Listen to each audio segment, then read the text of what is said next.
আজ 17 এপ্রিল মুজিবনগর দিবস। মুক্তিযুদ্ধ বিষয়ক উপদেষ্টা ফারুকী আজম বলেছেন যে মুজিবনগর সরকার প্রবাসী কিংবা অস্থায়ী কোনো সরকার নয়, এই সরকারের নেতৃত্বেই বাংলাদেশ স্বাধীন হয়েছে। দর্শক, আসিফ ইকবালের তথ্য ছবিতে একটি প্রতিবেদন রয়েছে, আমরা দেখে আসব।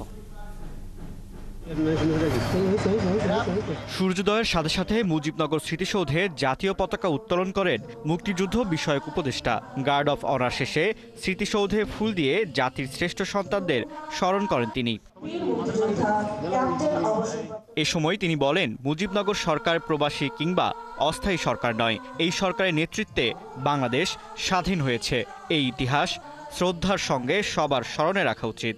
জাতির জন্য অনেক গৌরব উজ্জ্বল একটা অধ্যায়, এটা অমলিন থাক।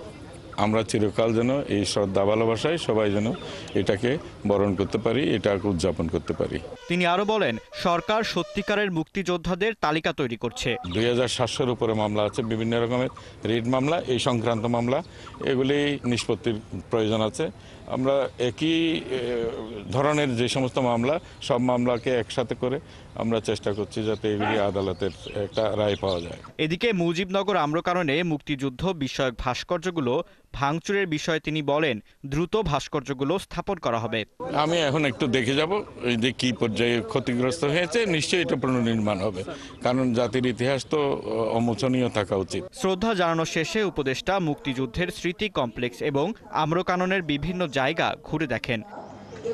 ফারদিন নীরব, ৭১।